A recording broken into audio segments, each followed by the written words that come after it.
क्या मोदी सरकार एक समुदाय, एक मजहब की सरकार है या पूरे देश के मजाहिब को मानने वालों की सरकार है? जिसको नहीं मानते उनकी सरकार है? हमको बता दीजिए।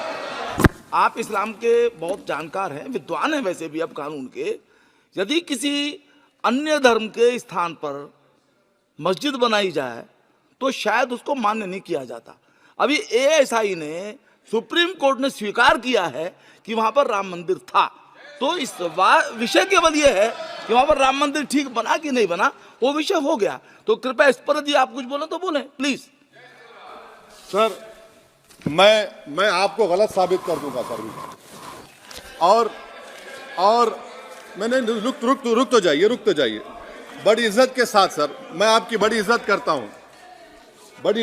हूं सर। आपको मैं कोट कर रहा हूं सुप्रीम कोर्ट का जजमेंट, पैराग्राफ 1222 रोमन 17, उसमें लिखा गया है the destruction of the mosque took place in breach of the order status को and the assurance given to this court, the destruction of the mosque and obliteration of Islamic structure was an egregious violation of the rule of law. Egregious का मतलब जो छोटी मोटी अंग्रेजी में आती है वो क्रिमिनल एक्ट कहा।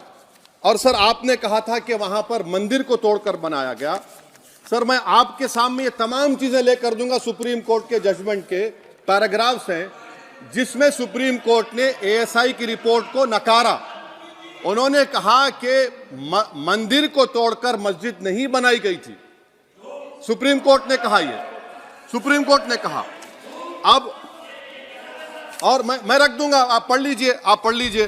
अच्छा सर, मैं अपनी तकरीर पर आ जाता हूं सर।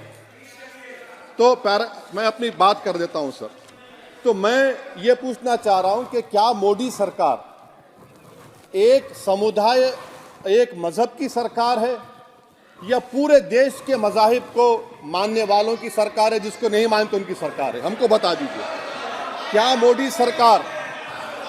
मोदी सरकार सिर्फ एक फिक्र और नजरिया हिंदुत्व की सरकार है? क्या इस देश का, इस गवर्नमेंट ऑफ इंडिया का कोई मजहब है? इस वतन अजीज सबके मजहब को मानता है। सर मेरा मानना है कि इस देश का कोई मजहब नहीं है। क्या ये सरकार 22 जनवरी का पैगाम देकर ये बताना चाहती है कि एक मजहब को दूसरे मजहब के मानने वालों पर गलबा और कामयाबी मिली? क्या आइन इसकी इजाजत देता है? क्या ये पैगाम आप जब ऐवान से दे रहे हैं तो 17 करोड़ मुसलमानों को आप क्या पैगाम दे रहे हैं, ये मैं आप पर छोड़ता हूं। सर 49 में धोखा हुआ, 86 में धोखा हुआ, 92 में धोखा हुआ, 2019 और 22 में भी इस ऐवान के जरिए हमको धोखा दिया जा रहा है। और अफसोस के साथ कहना पड़ता है सर कि मुस्लिम अक़लियत को हमेशा ये कहा गया कि तुमको भारत के शहरी बरकरार रहने के लिए एक बहुत बड़ी कीमत तुमको चुकानी पड़ेगी, और हम पर इल्ज़ाम लगा दिया गया। सर क्या मैं बाबर का स्पोक्स पर्सन हूँ? क्या मैं जिना का स्पोक्स पर्सन हूँ? क्या मैं औरंगजेब का स्पोक्स पर्सन हूँ? बताइए सर, आखिर मैं कहां तक आप मुझे लेकर जाएंगे? दूसरी बात यह है कि फिर 6 दिसंबर के बाद देश में फसाद हुआ, नौजवानों को टाडा में डाला गया जो बूढ़े होकर निकले। यकीनन आपकी सरकार नहीं थी। अच्छा, बल्कि मैं तो मर्यादा पुरुषोत्तम राम की इज्जत करता हूं,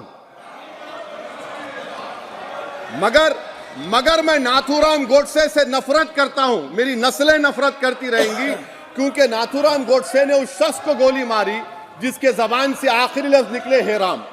सर छठी बात यह है कि 87 में मलियाना हाशिमपुरा हुआ, 83 में नेल्ली हुआ, 44 में जम्मू में नस्ल कशी हुई, 2022 में हल्दीवानी में कत्ल हुआ। इतने धोखे सबसे बड़े किसको दिए गए? असदुद्दीन ओवैसी को दिए गए। मगर फिर भी मुझसे ही कहा जाता है कि वफादारी को तुम साबित करो अपनी ओवैसी। सर आज भारत के 17 करोड़ मुसलमान अपने आप को अजनबी और एलिनेट महसूस कर रहे हैं।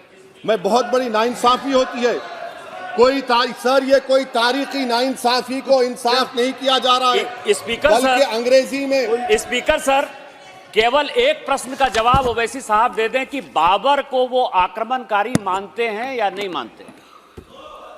पुष्पमित्रा संघा को आप क्या मानते हैं? बताओ, पुष्पमित्रा संघा को आप क्या मानते हैं? जम्मू के वो कश्मीर के वो राजा को क्या मानते हैं जिसके पास एक फौज थी मंदिरों को तोड़ने के लिए? आप क्या मानते हैं?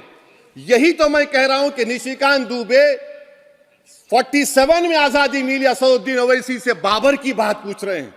तुम गांधी की बात पूछते, तुम बोस की बात पूछते, तुम जलियांवाला बाग की बात पूछते, तुम काला पानी में जो मुसलमान शहीद हो गए उनकी बात पूछते, मगर बाबर की बात पूछी जाती है। तो सर मैं आपको बता रहा था, खामखा डिस्टर्ब किए सर, मुझे मेरा वक्त ले लिए निशिकांत दुबे। सर मैं आपसे कह रहा था, मोदी हुकूमत ये पैगाम दे रही है भारत के मुसलमानों को कि जान बचाना है या इंसाफ चाहते हो। मैं कह रहा हूं मैं भीख नहीं मांगूंगा, मैं इस नंगी तासुब को कबूल नहीं करूंगा, मैं दूसरे दर्जे के शहरी के मौक़िफ़ को कबूल नहीं करूंगा, मैं अपनी शनाख्त को नहीं मिटने दूंगा। अब मैं झूठी और दिल फरेब बातों पर हरगिज भरोसा नहीं करूंगा, मैं वो काम नहीं करूंगा जो बीजेपी और नाम निहाद सेकुलर पार्टियां चाहती हैं, मैं वो काम करूंगा जो आपको पसंद नहीं है, संविधान के दायरे में रहकर।